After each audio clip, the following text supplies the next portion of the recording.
Sana all chocolate. Valentine's Day. Oy, crush, para to sa'yo bulaklak. Uy, para ba yan sa akin? Ang corny. Punitin ang 14. Ano naman? Idi Valentine. Speaking of Valentine, hindi talaga mawala yung pagbigayan ng bulaklak o chocolate.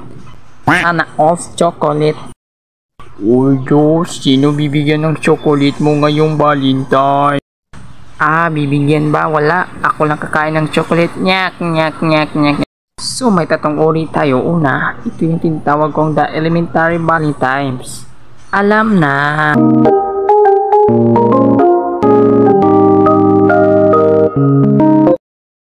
Uy, may ibibigay ka ba ng crush mo? Oo naman, meron. Ako pa, crush ko yun, oh. Tara, puntahan natin crush mo. Oh, sige. 3 hours later. Ay, thank you. Sorry may crush na kasi ako sa ibang section. Huwag kang sana, meron pa namang babae sa mundo. Wala na talaga akong pag-asa. Ouch, ang sakit yan, boy. At ang pangalawa ay bibigyan mo ang iyong mahal sa buhay. Mama, para to sa'yo. Wow, bait naman ang utoy ko. Salamat ha. Love you, Papa. Feeling na po ba akong lalabas? At ang lastly, ay ito naman yung tinatawag kong the friendship. Ito naman yung magkakaibigan na magbibigayan tuwing Valentine.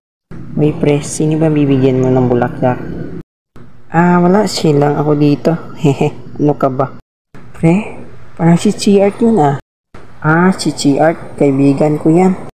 Malay mo, pre. Hindi na kaibigan. Baka kaibigan mo yan.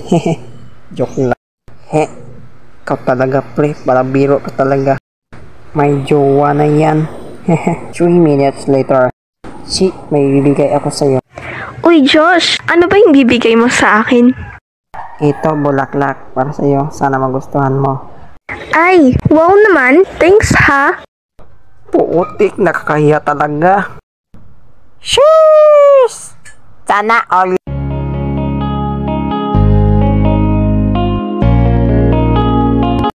So, ito lang muna ang animation natin at walang talagang oras na pabain pa to at sana magustuhan nyo at salamat sa pumayag na pagkulab sa akin si Art.